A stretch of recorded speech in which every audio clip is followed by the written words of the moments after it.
Now let's talk about e-fuel. Now, what is e-fuel?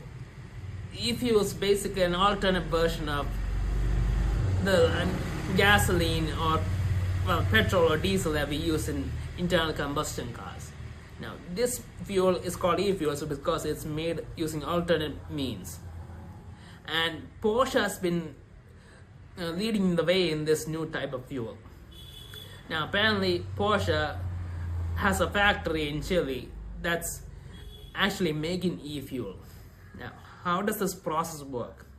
Well, basically, what they do is they take carbon dioxide from the atmosphere and they take water and they separate the hydrogen from the oxygen in the water using a process called electrolysis. And then they separate the carbon from the oxygen in the carbon dioxide they take from the air.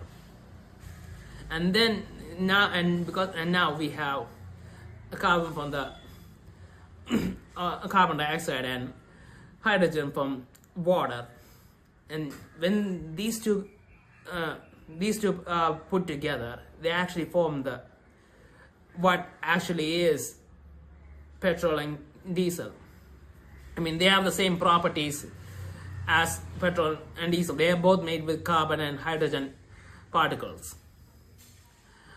And when you think about that, it should work exactly the same way in an internal combustion engine because it has the same materials, and it does, and it works the same way. There's no difference. But there is one thing. Now, this e-fuel actually does emit the same carbon dioxide into the atmosphere as a petrol or diesel when it's used in the car from the pipes. So technically it's giving out the same carbon dioxide, but how is this actually an alternate source that's more environmental friendly? Well, that comes from the way it's made. It's basically made by taking carbon from the atmosphere. Now, they're basically taking carbon and bringing it out, turning it into this formula, and then putting it in the car, and it's going out as carbon. So when you think about it, the same amount of carbon that they're bringing in, they're putting out. So technically, they're not reducing the carbon in the atmosphere, but they're actually keeping it level, or almost level. I mean, you're not making things any better in terms of the climate, but you're not making it worse either. So this fuel is used all over. I mean, the way this planet is right now, it will stay that way. It won't get worse, but it won't get better. Now, we need it to get better, but still, this is something. And this is a huge deal. Now, the other way that this doesn't emit any more excess carbon is because this is produced using solar power. Wind power.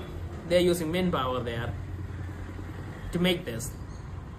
And instead of burning fossil fuels to run the factories, they're using wind to run the factories. So there's no excess carbon there either.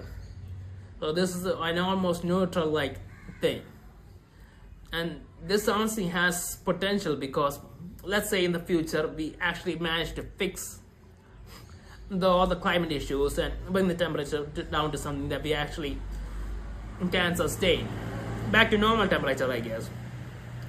And in that situation arises, the fact that technology like this, a process like this exists, means that we can actually start using ICE cars again. I mean, if the climate's okay, then this won't actually harm the climate. And that's a huge deal. Now, currently this isn't really what the focus is. We're trying to bring things down as much as possible. And that's why we're focusing on EVs, but EVs have their own set of problems. But anyway, this is a good option, but there is one problem. The fact that these factories run on wind energy, and you cannot really get wind energy everywhere, not the kind that you want. It has to be windy places for the windmills to produce enough energy to run the factories. Now, in Chile, it's in the location that Porsche is doing it, it's okay, but generally speaking, that's not something that you can do locally. And you can't put a windmill in every city and just expect to get the energy you need. Yes, there is solar option. Maybe they could try. I don't know. Solar give us them enough energy, but even solar energy, it depends on the place. Now, in hotter countries like in Asia, where there's a lot of sunlight and temperatures are high, yeah, solar energy is an option. But in countries like Europe, where sometimes there isn't enough sunlight, that becomes a problem. And yeah, so whether or not this is actually the power source is something that you can get anywhere, that's still a bit of an issue. But still, you could try and put them as much places as you can, and at least it's still an alternative.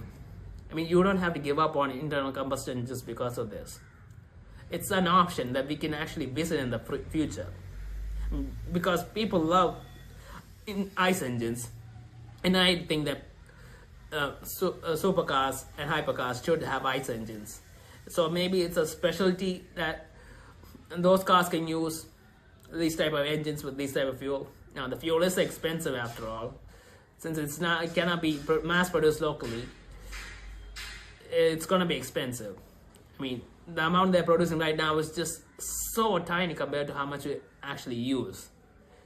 So the lack of availability is gonna make it more expensive. But still, it is an option, and maybe somehow we find a way to generate an alternative way of doing this, and we can actually mass produce this. And I mean, the fact that we are trying is a good thing. It's a step in the right direction. Let's wait and see.